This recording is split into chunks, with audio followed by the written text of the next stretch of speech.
the reason why people engage with content is that there's something human, something with which you can sort of feel a connection to.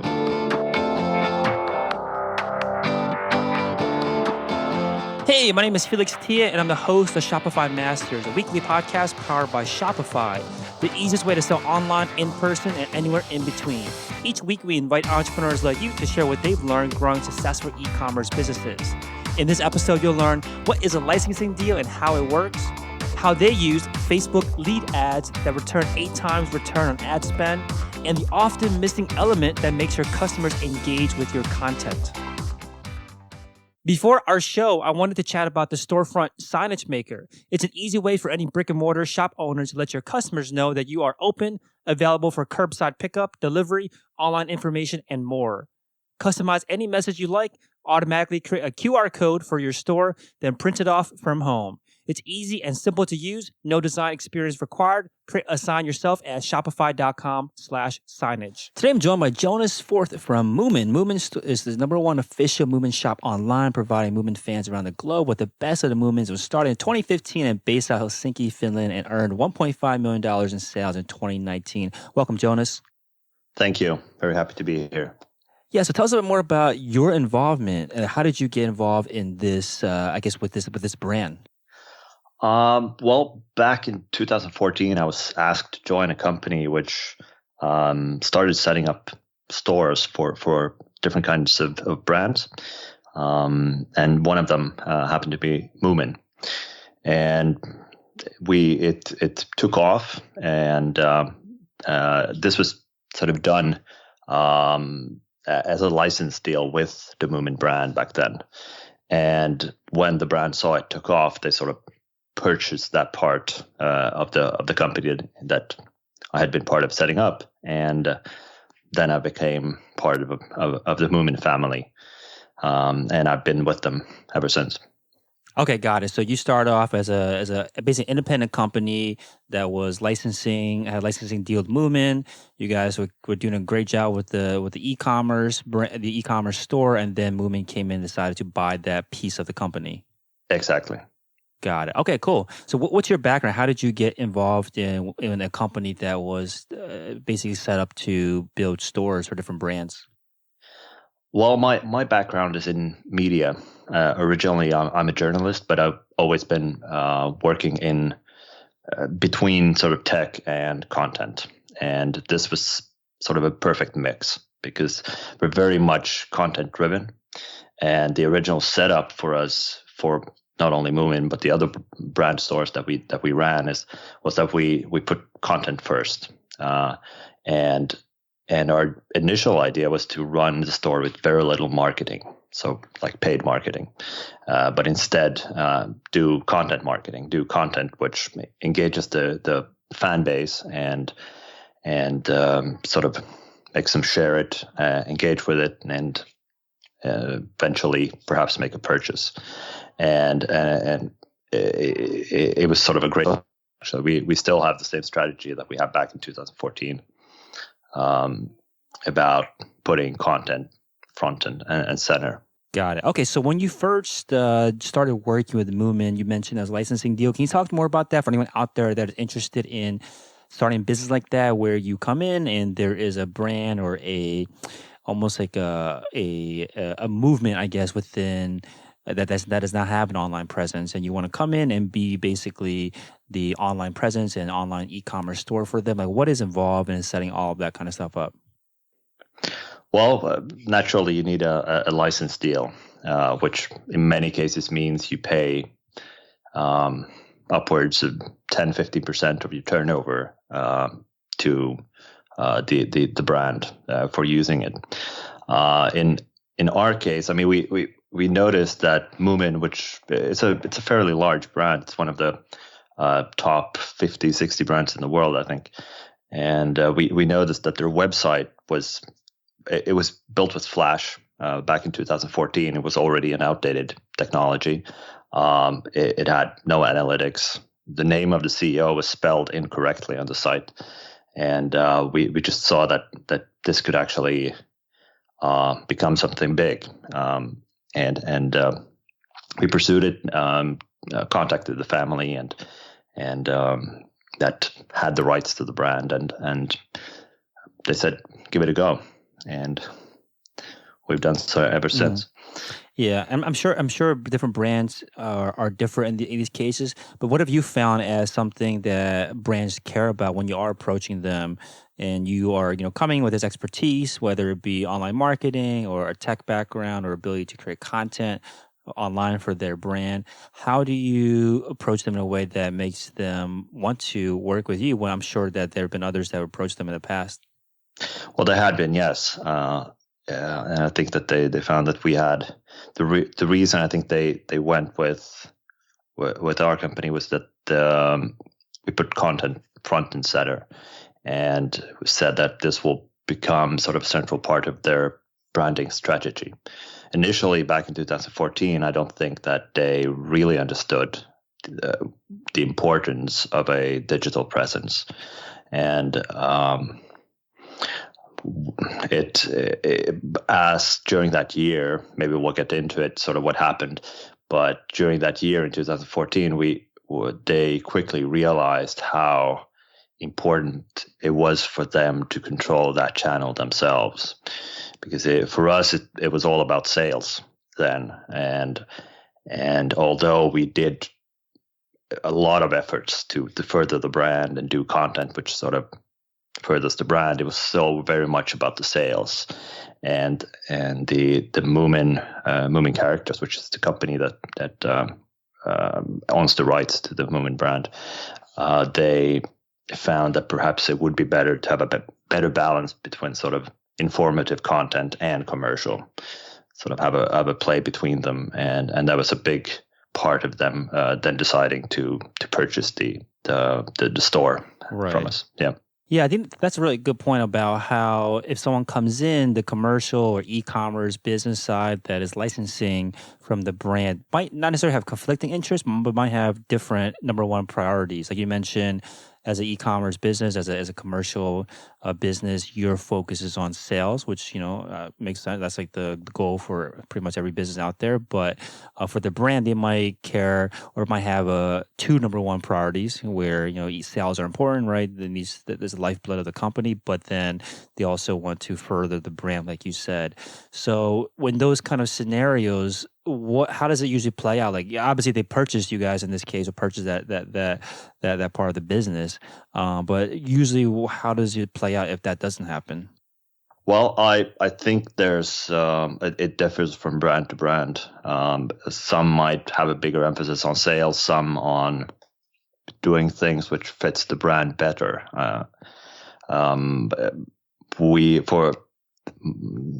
In our case, we kind of very early on struck a balance between the two, regardless of sort of them purchasing the company then later on or not. We still had that kind of balance, because we saw that is what the fan base for Moomin really wanted. They didn't want that hardcore sort of sales approach.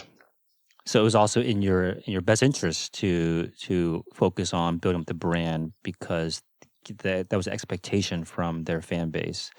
So once you were brought into the Moomin brand, once they bought, again, the commercial piece of the business that you were part of, what was that transition like? It was very smooth. The team that we had, we were 3 people. We felt immediately at home with the Moomin family. It's a very small company still. It's and I think we consciously want to keep it that way. We're about 16, 70 people, including the e-commerce side of it. Mainly, we're working with the sort of furthering the brand and making sure that the brand is used in the right way, and then of course trying to engage the fan base. But it was very smooth, and immediately, since we got more resources, we could do more, and we hired additional people. We've since done much more content. We doubled down on doing content after joining Moomin officially, and it's been quite quite a trip. And the Moomin in general has grown tremendously in the past. I think in the past 12 years, it's grown tenfold, and the e-commerce or digital side of that has helped tremendously. Mm.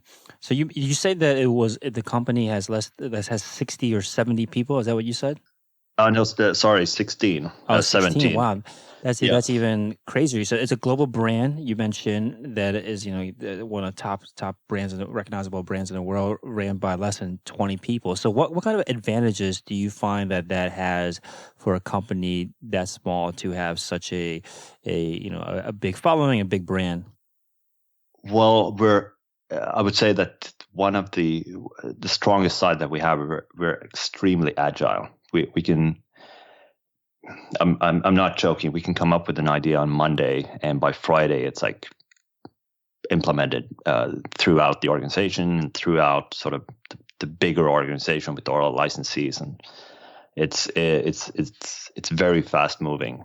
Can you give examples of something that you guys had done where you make a decision and then how quickly you've been able to execute on it? Well, I'll mention the campaign that we're running this year. It's called RC, and what we're doing is it's a fundraiser for a foundation called the Moomin Foundation, and their mission is to clean the Baltic Sea, which is sort of the sea surrounding Finland, basically. And it's a very polluted sea, and we're collecting money for it.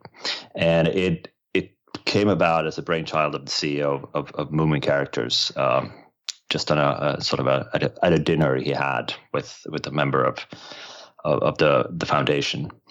And it didn't take us more than maybe a month, and then we had 50 people, licensees, large corporations, various partners sitting at the same table, coming up with what it should be. And it went live about 1.5 years later as one of the largest fundraising campaigns ever done in Finland.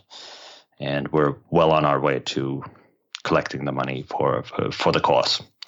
So it's since Moomin Characters owns the rights to everything connected to the Moomins, we have the capability of implementing or deciding what to do on a moment's notice. And do you have a lot of partnerships to help execute on this? Because I can imagine the team that is at the core of it, making these decisions and kind of managing all of it. But it sounds like it does require, maybe I'm incorrect, but does it require outsourcing or partners to help execute on a lot of this? Of course. We have, of course, our excellent partner, Rights and Brands Licensing, which handles the worldwide licensing together with agents around the world. But when it comes to the e-commerce side, we have basically outsourced anything that isn't related to direct communication with the fans or related to sort of the protection of the brand. So, we do in-house approvals. We do in-house content and so forth. But everything related to automated, all those kind of things. A lot of sort of putting in metadata about the products, things like that. All of that is outsourced. Got it. So was this a change that happened during your tenure? Well, no, I'd say that we pretty much implemented when we came to Moomin Characters. It was not really perhaps that digitally savvy, and we started implementing things which would allow us to work in a more agile way, just communicating because we have people in different parts of the world that we work with on a daily basis. So just the basics. Started using Google Calendars and Drive and Dropbox and Slack and all of these, which has come quite in handy during these times, since the transition from having people at the office to not having people at the office, working from home, it was basically not a through. There was no problems attached to this at all. Yeah, I'm sure that this I guess global issue has certainly opened a lot of people's eyes to how they can be more ready to compete, globally without requiring people to be on site in the same space. Yeah. So when you are deciding what to outsource, you mentioned again anything that's not related to direct communications with the fans and protection of the brand. You guys almost like you guys are very proactive about outsourcing. So can you talk to us about how do you decide what needs to be outsourced? Like, what is that decision process like? Rule of thumb for us is that you need to, because the brand is quite specific. Perhaps I'll just briefly share sort of the brand and what's it based on. So the brand is based on a series of books that came out between 1945 and 1975, written by an author and illustrator, artist, Tove Jansson, a Swedish-speaking Finn. And for the fan base has sort of grown over time since the 40s, and it has a huge following around the world. The turnover in general for Moomin, or goods sold worldwide, is in the range of about 800 million. So it is sort of a global brand, and they're really super fans in all parts of the world. But in order for us to be able to outsource something, it cannot have anybody who works with the brand needs to have a deep understanding of what it means, about the stories and about how sort of what Moomin is about. And for example, when we could outsource our support, we have a number of people attached to our support, handling orders and answering questions that people might have. But it would be very hard for us to outsource it, since anybody who answers emails for us or requests coming in needs to have a very deep understanding of the brand. And what we found, we tried to do it, but what we found is that we need to have people who have grown up with the stories, who can come in and really talk to us, or who we have a close connection to, so that we can, if they have 10 questions during a week, which they need to have deeper, be able to do that. So outsourcing something like that to a call center or a support center somewhere, we just couldn't get it to work.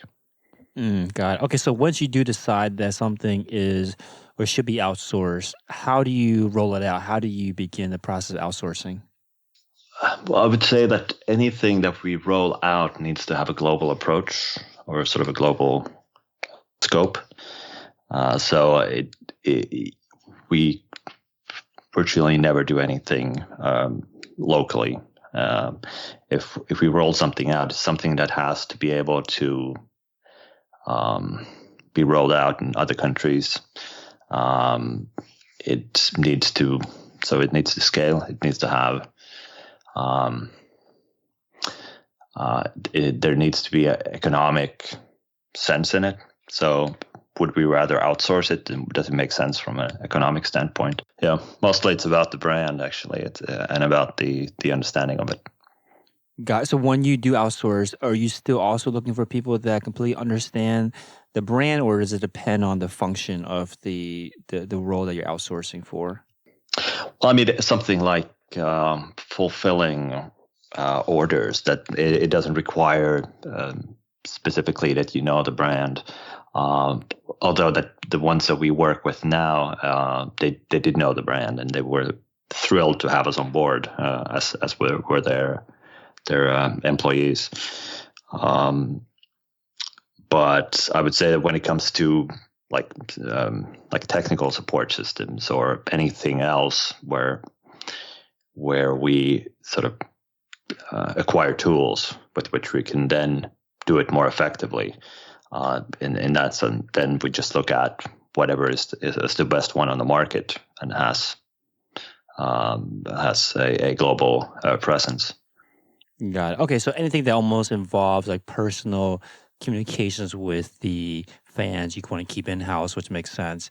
Now, when you mentioned that anything that you do roll out needs to be globally deployed, what does that mean? Like, how do you have to think about how to roll something out when you need to support basically a global brand?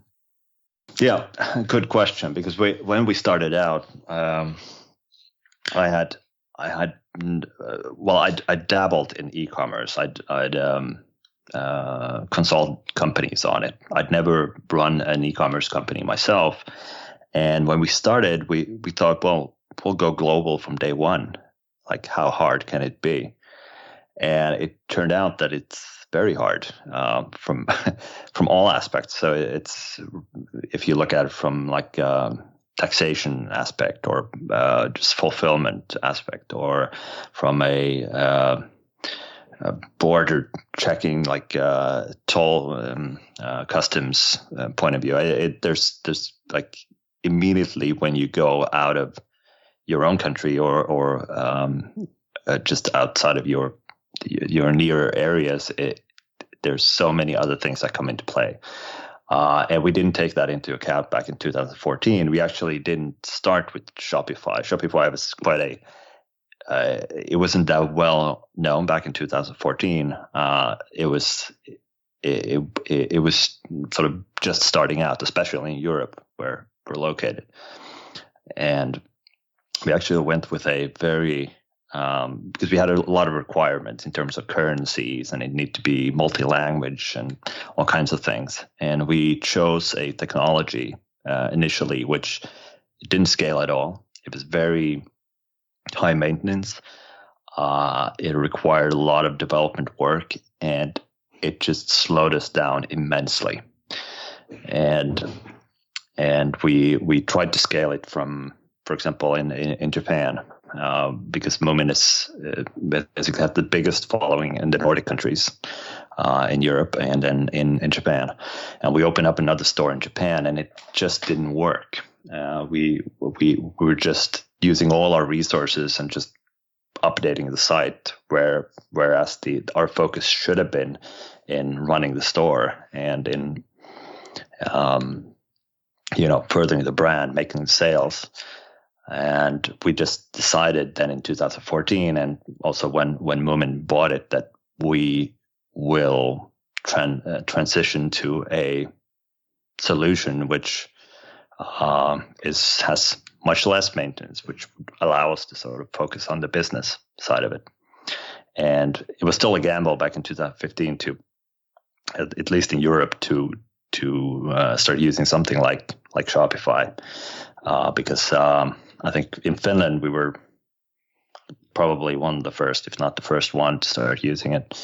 And it didn't really have a European side to it then. A lot of the things were very Canadian or US centric.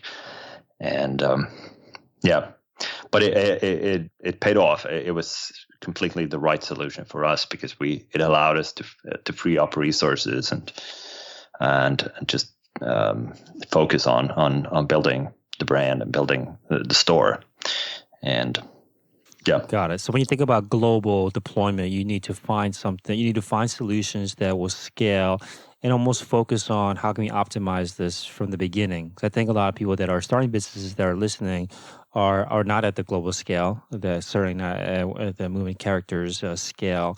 But when they do start thinking about how can they expand, they have to start thinking about how do we expand without adding in overhead, right? Because you mentioned that when you guys initially tried to expand, there was a lot of maintenance, a lot of almost like manual massaging of your process to make it fit within other countries or other languages. But then once you've been able to rely on technology to handle a lot of those differences, those changes, it sounds like that's when you're freed up to get focus back on the business. So you mentioned a couple of times now about how the core driver of the business, and down to not just the sales that you guys have been able to generate, but also down to furthering the brand, comes down to the content and the content marketing that you do. So tell us more about that. Like, what is the content that you speak of? We're very heavy on text-based content, so we still do traditional blog posts. And what we anticipated back in 2014, and the reason why we didn't immediately just put all our money into Facebook and Instagram advertising was that we just saw that it was going to be a very crowded space, which we are seeing now, and that the prices would go up, and that people perhaps at some point would be, have ad fatigue. And we saw that using marketing, we see that if you use paid marketing, it's sort of use it once, and in the best case scenario, you get a sale or maybe an email out of it. But if you do content, if you do really good, engaging content, that will pay off today, tomorrow, next year, and in 5 years. And we've actually been fortunate in that sense that because we've put so much emphasis on text-based content and done SEO on it, that about 35% of our sales comes through organic search. Another 30% comes through traffic, and then about 25% from our newsletters. And these are all sort of content driven in one way or the other. So we basically we said we're going to make like 2-3 written pieces of content every week, which allows us to send a bi-weekly newsletter containing the best parts from the past 2 weeks, doing competitions, various things just to engage the fan base. We don't have a huge following on social media. It is significant, and of course it helps, but we've never really had that as a focus. We've seen that as sort of a byproduct of just putting content out there. Sure. And yeah.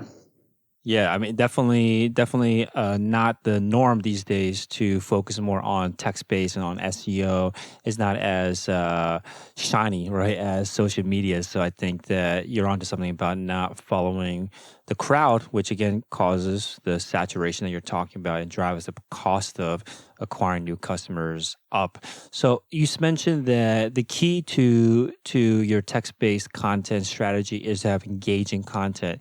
Can you say more about this? Like how, if someone's sitting down and they're like, okay, I want to spend more time and have a long-term play almost and focus more on creating content marketing and SEO, how should they start thinking about how to create content so that it is engaging? Well, the very first thing that we did when we put our content plan in place, we read the books and sort of read everything we could about Moomin and came up with 10 central values through that we could create content around. So values like universal values like family and love and adventure and joy. And we decided that all content that we create must revolve around these themes in one way or the other. And in order for us to have sort of a red thread running through the whole thing, the reason why people engage with content is that there's something human, something with which you can sort of feel a connection to, and the reason why people follow, say, a brand is apart from having a fear of missing out, but having a connection with it and having a consistent pulse from the brand. And that's why it was important that we commit to doing quite a lot of content, so that we, people will get a feel of what the brand was, because it's before 2014, before we started creating anything digital or content online, the brand had been defined by various other partners connected to the Moomin brand. So we felt that we need to sort of bring it back and focus it on things which can be found in the original the works by Tove Jansson. So yeah. That's the way we thought about it, but sort of as a general rule that in order for some to have followers, you need to have you need to sort of tell them what you're all about and stay on that narrow path and stay true to that sort of path and instead of being all over the place. Yeah. So a couple of things to say there. I think you mentioned stay on that narrow path. I think that this is a hard thing to do for a lot of people because we start to think, okay, I need, if I'm going to go the content marketing strategy, I need to create a lot of content and focus on quantity a lot of times. I think when you are focused on hitting certain numbers, like 5 blog posts a week, you start looking for ways to just fill up your content calendar, fill up your blog, and you start diverging from that path. So tell us more about how do you make sure that you are, again, following a narrow path and being very clear about how you want your brand to be represented, especially in text form. Well, we say no to stuff. So we do try to help. A big part of our job is to help the ones who are licensing goods. So if I didn't say it already, we have about 750 licensees around the world creating awesome products and services around Moomin games and theme parks and different kinds of licensed items. And we work with virtually all of them in one way or the other. But if we did everything that was requested, we would have no time to do it all. So we say no to a lot of things if we can't craft a story around what's really engaging about the new thing. We have a saying like a new pen is not that's not news.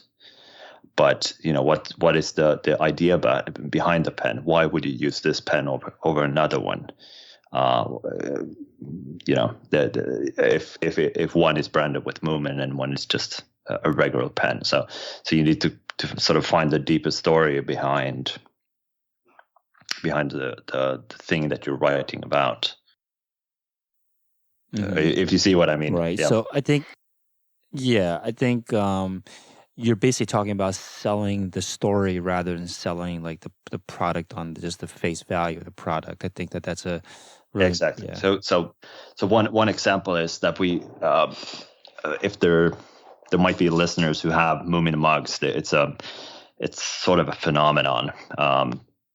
It started in the 1990s. The oldest company actually in Finland, called Fiskars, started manufacturing mugs, which had illustrations of the Moomins on them. And so far, about 100 of them have been created. I think it can partially be compared to like collecting Starbucks mugs or something like that. But these are really nice mugs. And what we always say is that we're not selling mugs. We're sort of selling a nicer morning with your children, because that's a big part of why people buy the mugs, because they're lovely to drink your morning coffee out of. So that's the way we try to create sort of a deeper story than just to say, buy a mug. Yeah, so there are lots of people talking about the brand, representing the brand, because there's some different products. You mentioned over 700, I think, and 50 licensees. How do you make sure that you are the main storyteller, or your story is the one that is kind of, cutting through the noise, again, because there's so many other people talking about the brand? How do you make sure that you, I'm not going to say control the conversation, but at least dominate it so that the other licensees or all the other partners that are involved know where to look for direction?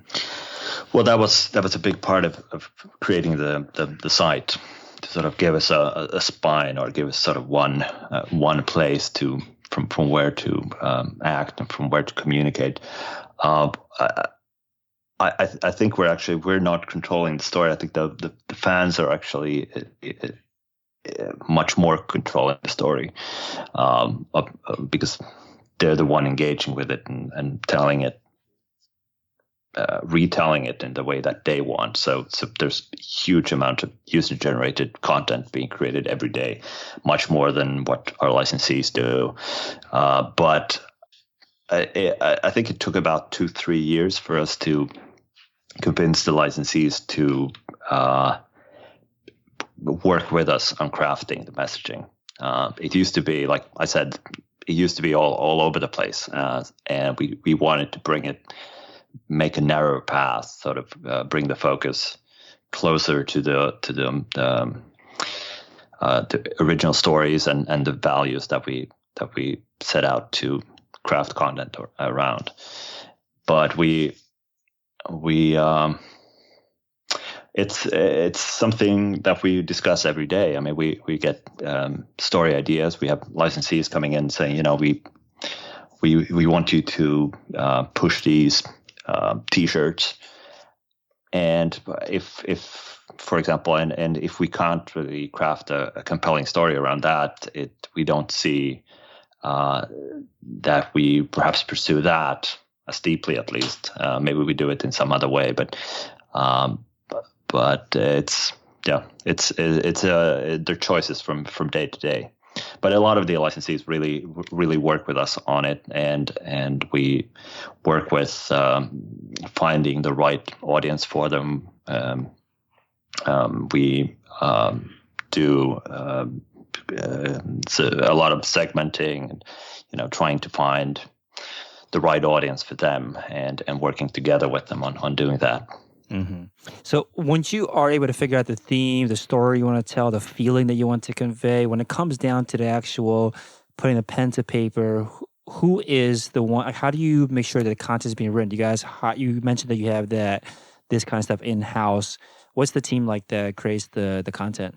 We have 4 content producers, which work with content in various forms. They make videos.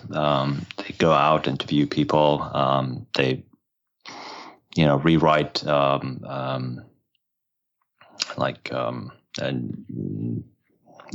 communiques from companies.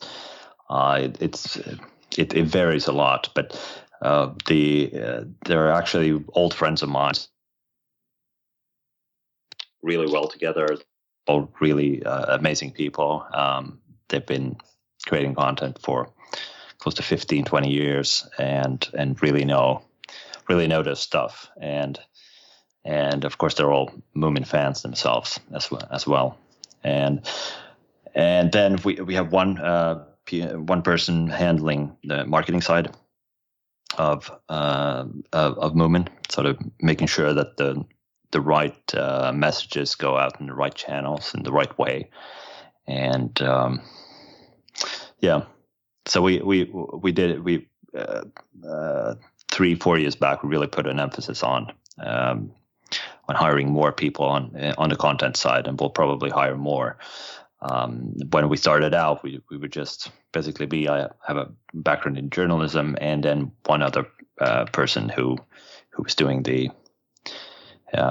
content aside from running the store. So it's much more of now we have a much more holistic approach to the whole thing.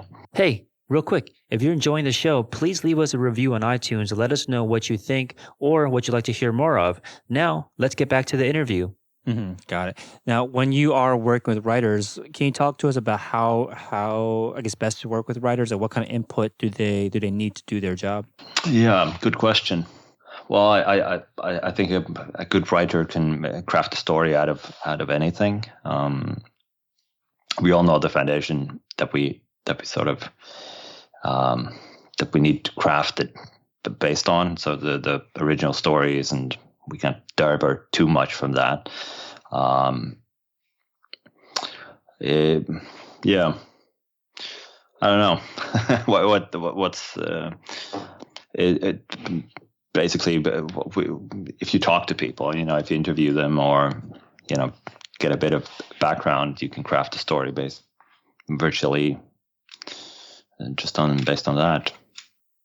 And you mentioned too that obviously the goal with the content is for SEO purposes. Any advice there for anyone out there that's starting out with creating content for the first time? What are some best practices on making sure that you're creating content pieces that will actually rank in search engines? Well, at least starting out, what we found, we work with many other brands as well through the rights agency that we, which is our partner. What we find is that a lot of the legacy brands, when they come in, they've never virtually done any content at all online. So what you need to do is you need to put out something. If there is a site, make sure that put some analytics on it and let it run for 3-6 months, something like that, and then you start analyzing where are people coming from, what are people interested in, just based on search keywords. Make sure that you start crafting more content around those keywords, which bring in more people, hopefully, and then you'll get more keywords to work with. Fill out all the metadata. Do your sort of the nitty-gritty work to make sure that Google indexes it correct. Headings and having it well structured. I mean, Shopify is quite well structured just out of the box. But the same thing for WordPress or Drupal or what you're running. So this is the eternal question of the Google moves in mysterious ways. So you never really know what's sort of around the corner. Right now, since a lot of things are search based, so or voice search based, we try to make sure that everything is structured like technically correctly, so that you have headings and you have paragraphs and you have all these things, so you can index it much more accurately. Mm-hmm. And you mentioned that you promote the content through your newsletter. We do, yes. We send it out bi-weekly. It has great opening rate. It's about 30%. Click-through rate is great too. And it brings in about 25% of our turnover. So we put a lot of emphasis on getting more emails through Google, Facebook leads, various places on the site, at offline events, anywhere we can get them, because we otherwise we basically have to go through gatekeepers like Google or Facebook or somebody else.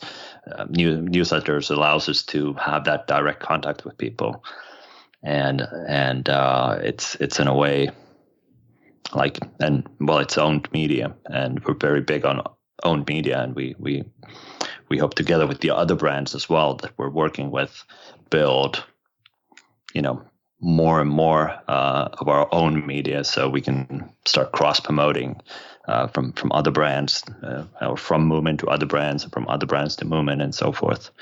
Also through the newsletters. So as a general tip, a lot of people I talk with are like, why, who are starting out, they're like, why would I do, email? Email is like, isn't that dead? Like, all the money is in social media. And I'm always like, no, that, every email address that you get is gold. I think we have an acquisition cost per email of about 80 cents, and we calculate that we get about annually €6 per email, so that we send out. So wow, it's like 6-7 times the return. So when you are sending out these newsletters, it sounds like you're sending them out to promote content pieces. How do they lead to actual sales? Well, people click through, but we don't. We try. I think every third newsletter we lead with a commercial aspect. The other ones are more like, hey, you can win, 5 sweatshirts for your friends and you, or something else, that there's a new theme park just outside of Tokyo. So these kind of soft things which lead people into it. But there's always a commercial element in all our newsletters, and we. So are you like linking directly to like product pages, or Yes, you're just yes. okay? So the newsletter is broken up into like a content piece section, updates, but then also specifically to feature and then drive traffic to like a product page. Yeah, exactly. So the way it's built up is that we always have on top, we have the main news story from the past week and 2 smaller ones, and then we have 3 products which we feature, because we have every year we have about 200 to 300 new products. And so we feature every week 3 new products, or the top ones from the last week.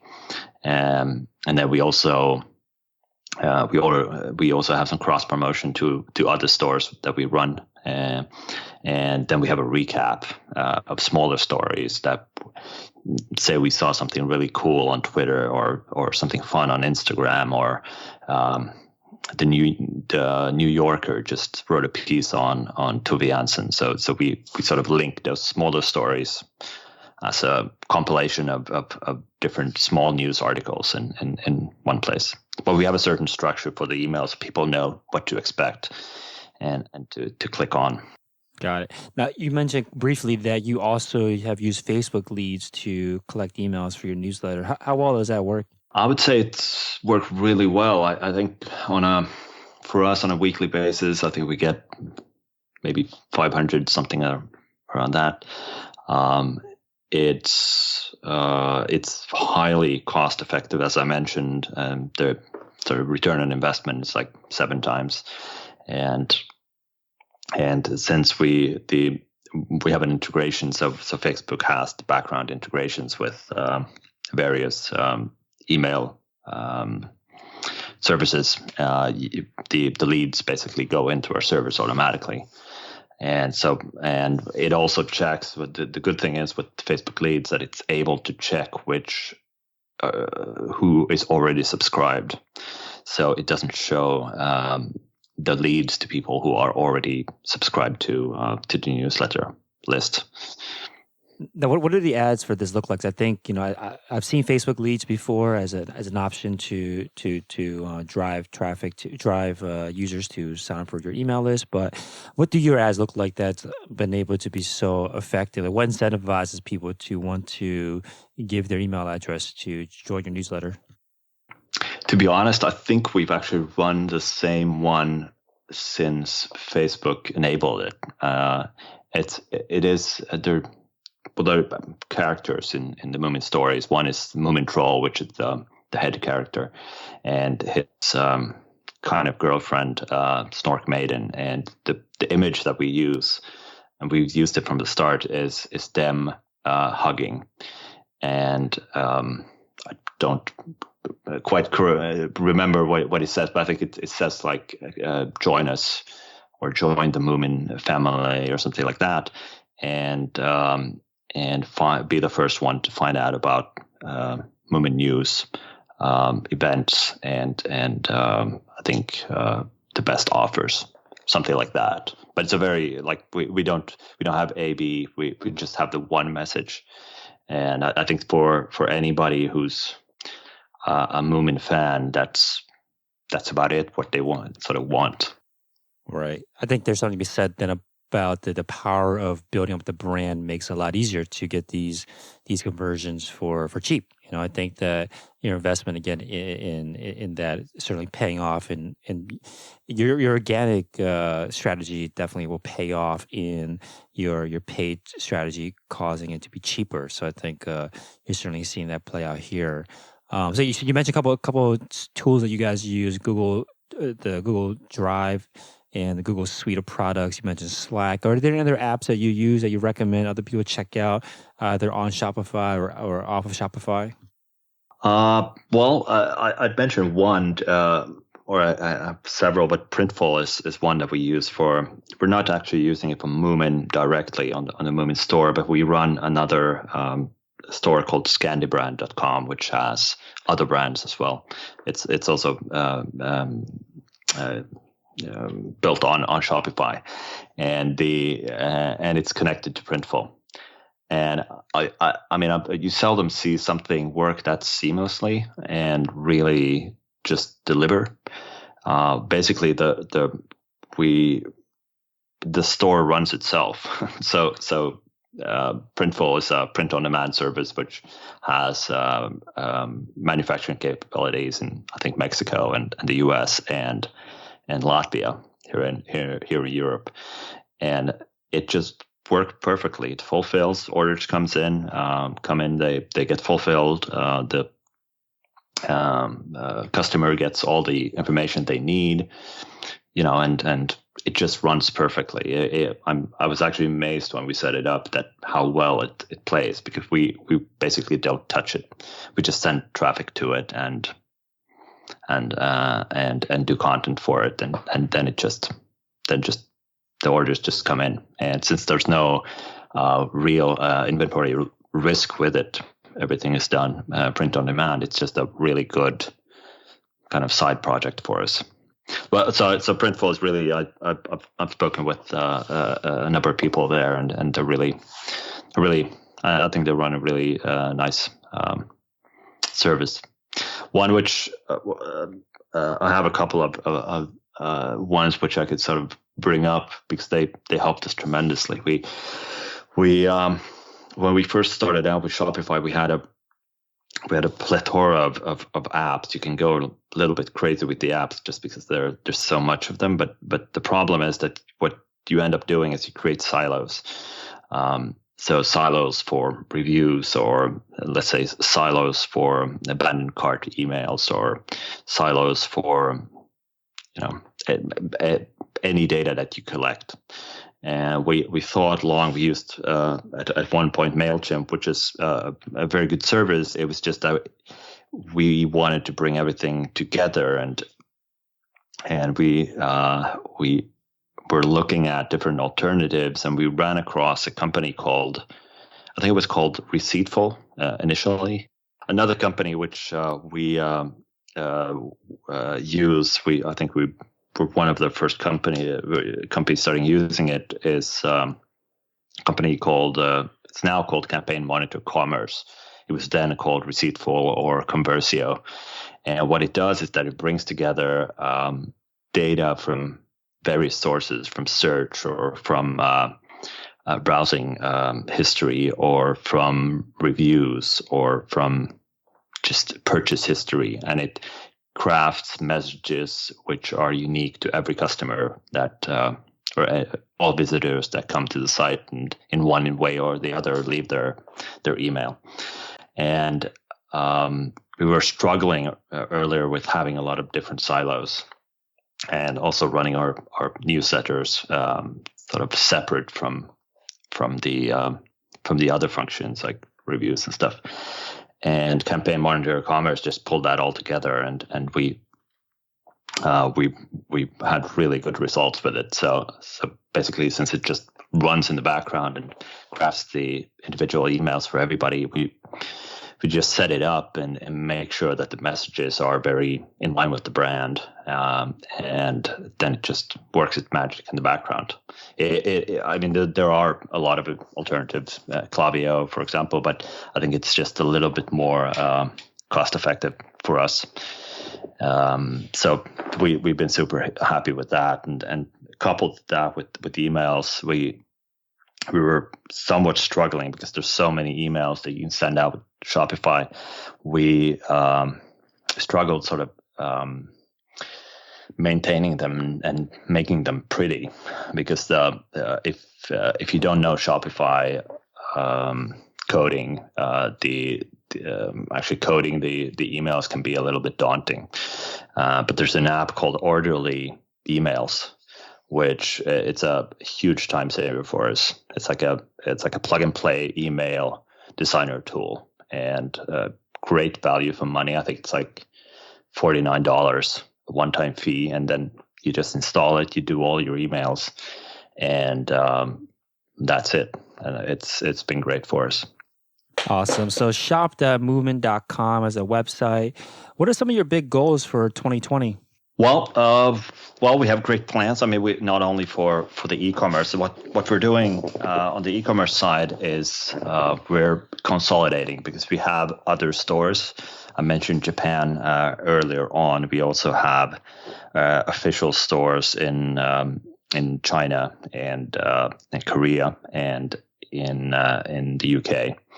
And what we're doing now is we're creating a mutual front for all of them. So moving like more in a towards omnicommerce. So people will have a similar kind of experience and can engage with all of the official online presences of Moomin in the same way. And, having returns to different places, you don't have to send it back to the same place from where you got it. If you sort of order it, if it would be closer to send it to another store closer by. And so we're in a consolidating phase right now, and sort of working more closely with the other stores. In general, for the Moomin brand, well, we're of course focusing on our RC campaign, but we have big plans. We're expanding greatly in Asia, especially in China, and we hope so far. I mean, the past couple of years, we've had a growth rate of about 15-20% for moving characters, and we think that will sort of be our course in the next years as well, regardless of this situation that we have now. But it's sort of a blip, just a small blip in our history. Awesome. Thank you again so much for coming on and sharing your experience, Jonas. Thank you. Great being here. Thanks for tuning in to another episode of Shopify Masters, the e-commerce podcast for ambitious entrepreneurs powered by Shopify.